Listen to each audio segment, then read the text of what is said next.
From the rugged desert outside Yuma, Arizona, this is Outpost Outspoken.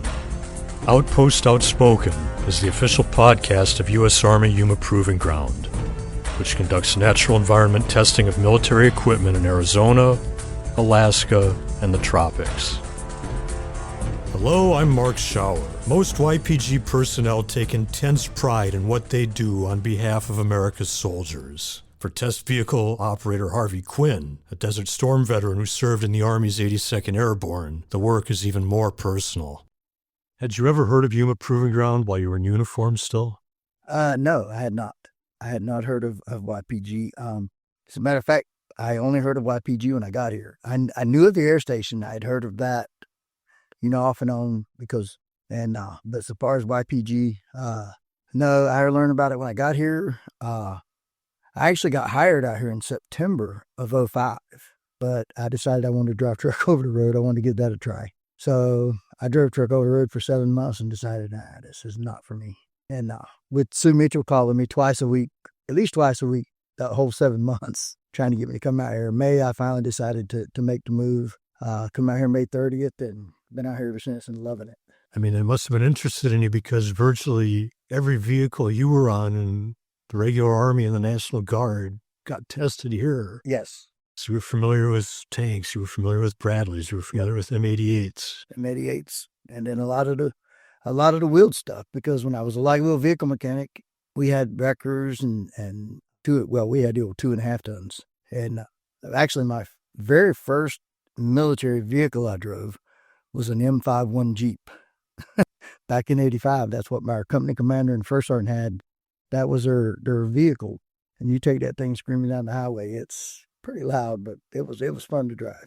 Now, being a test vehicle operator at Yuma Proving Ground, it's not driving in the same fashion that most folks think of it. No, it's not. It is not. It's a whole new ball game.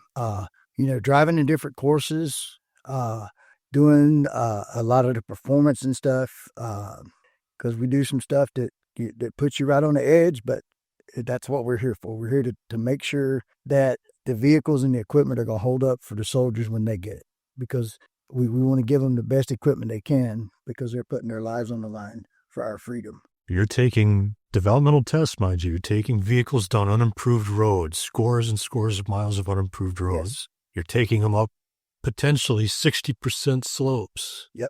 Through fording basins. Through gullies. And you take some of our courses, it's basically like driving down a dry rock bed, a dry river bed. And you have to watch what you're doing, because you can pop a tire. And you get on the backside of Middle East or somewhere and pop a tire on a vehicle. That can take a while to get out. And you're doing all these things in the intense heat of the desert summer too. Yes.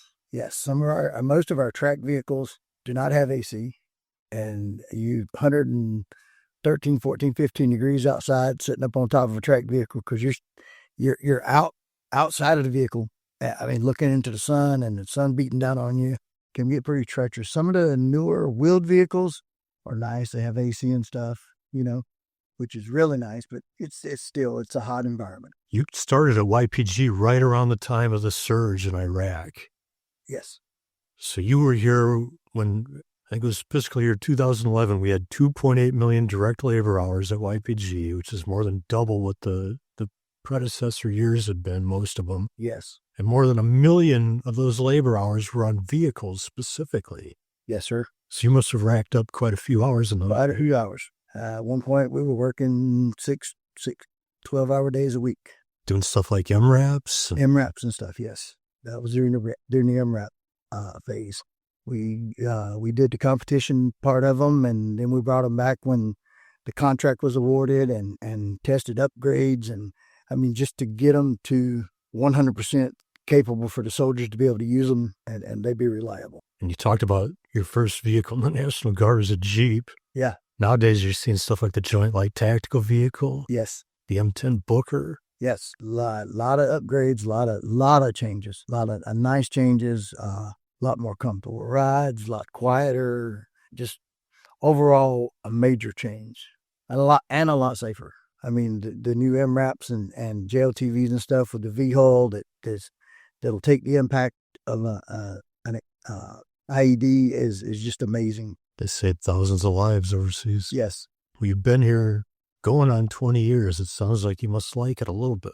I do. I enjoyed being in the military, and then here, I love the driving, and it's just the thought that what I'm doing is supporting the millions and millions of soldiers that are putting their life on the line for my freedom. And being a veteran and being a Desert Storm veteran, I know what they're going through. Being in a situation where, hey, you might get bombed during the middle of the night. You never know what can happen. And to have a good, safe vehicle to drive, and that is really, really makes me proud. On your own time, you do a lot in the community, too. Yeah. Can you talk about that a little bit? Help out on the church board. Matter of fact, I have a church board meeting tonight. I'm the church treasurer. We do a lot of things within the church. I try to help out with different things that YPG does. We're doing another event. We got another event coming up June the 14th. I'm going to be a part of that.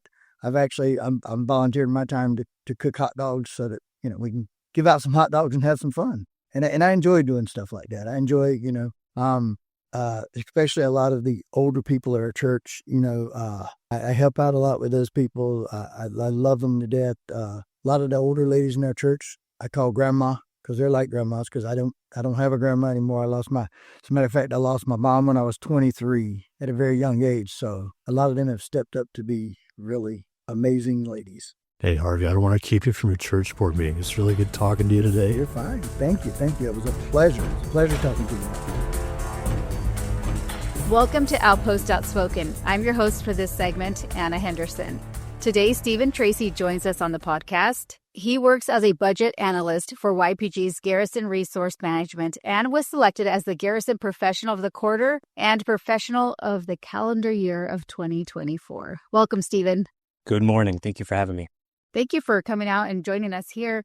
Congratulations. Thank you. What was your reaction? I was there at the Garrison Employee Recognition Ceremony. They called you up and got your award, and they're like, wait, there's another one. Yeah, so my supervisor made me aware that I was going to get the, Professional of the Quarter. So, that was great news. I was super excited. But the second award for, Civilian of the Year, I was not aware of. So they kind of kept that as a surprise for me, which was really nice. So, I went up there, got my first award, sat back down and got called right back up. So I was like, oh boy, I saw my name on the screen. So yeah, it was really cool. Why do you feel that you were recognized? At Resource Management, we wear, a bunch of different hats. In the past, try to be, a great team member and fill in where, I'm needed. And that's happened in the past, and I try to do my best. So tell us a little bit about your job in resource management. How does this support the mission?